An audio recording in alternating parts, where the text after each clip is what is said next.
siapa sebenarnya yang punya ikatan lebih dalam dengan Yerusalem? Selama 3.000 tahun, Yerusalem adalah kiblat bagi umat Israel, tempat mereka menangis dan meratap. Sedangkan Islam menjadikan Yerusalem sebagai kiblat hanya 16 bulan lamanya.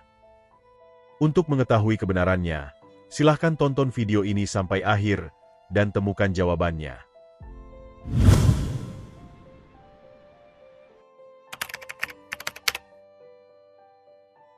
Seperti yang kita tahu, bagi bangsa Israel dan orang Yahudi, Yerusalem adalah ibu kota abadi yang dijanjikan Allah. Bagi orang Kristen, Yerusalem adalah tempat Yesus mati dan bangkit. Dan bagi orang Muslim, Yerusalem disebut sebagai lokasi Isra Mikraj Nabi Muhammad. Tapi muncul pertanyaan yang sangat logis.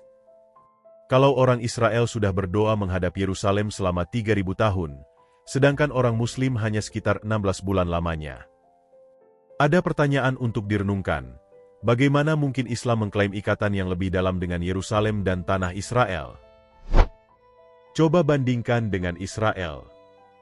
Mereka telah menaruh hatinya pada Yerusalem selama lebih dari 3.000 tahun. Lebih jauh lagi, kitab suci Yahudi menyebut kata Yerusalem ratusan kali, Injil juga menegaskannya dengan jelas. Tetapi Al-Quran tidak pernah satu kali pun menyebut nama Yerusalem secara langsung. Pertanyaannya, apakah ini berarti keterikatan Islam dengan Yerusalem hanyalah bersifat simbolis daripada historis? Dan jika Yerusalem begitu penting, mengapa posisinya hanya dianggap kota ketiga dalam Islam?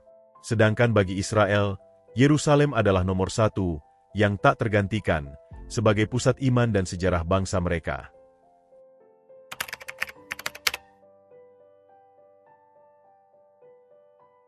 Sebelum Israel merdeka, perhatian dunia terhadap Yerusalem tidak terlalu besar. Kota itu memang penting secara sejarah dan agama, tetapi belum menjadi pusat konflik besar. Namun, setelah Israel mendeklarasikan kemerdekaannya pada tahun 1948, situasi berubah drastis. Yerusalem menjadi medan perebutan sengit, penuh pertempuran dan penolakan. Kota ini tidak lagi hanya dilihat sebagai tempat suci, tetapi juga simbol politik dan identitas bangsa Israel. Kontroversi semakin memuncak ketika Israel menyebut Yerusalem sebagai ibu kota abadi mereka. Pernyataan itu memicu perlawanan keras dari banyak negara, terutama dari dunia Islam, sehingga Yerusalem terus menjadi sumber ketegangan hingga sekarang.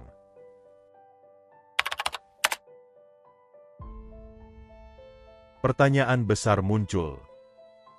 Dari tiga agama besar, Yahudi, Kristen, dan Islam, siapa sebenarnya yang punya ikatan paling dalam dengan Yerusalem? Bagi bangsa Israel, Yerusalem adalah kota air mata dan darah. Selama ribuan tahun mereka meratapinya, sejak kehancuran oleh Babel, Yunani, Romawi, hingga Ottoman.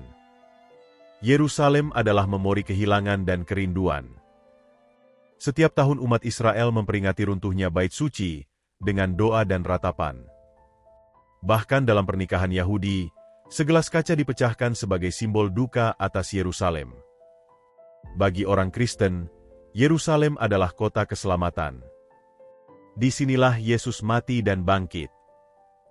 Banyak rasul dan jemaat mula-mula mati martir di kota ini demi iman mereka. Yerusalem adalah saksi awal lahirnya gereja Kristen.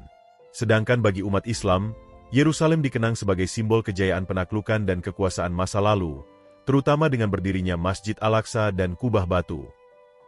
Jadi, siapa yang benar-benar punya ikatan terdalam dengan Yerusalem? Dalam perspektif rohani, kita dapat melihat bahwa Yerusalem bukan sekadar kota kuno yang diperebutkan bangsa-bangsa, melainkan medan peperangan rohani.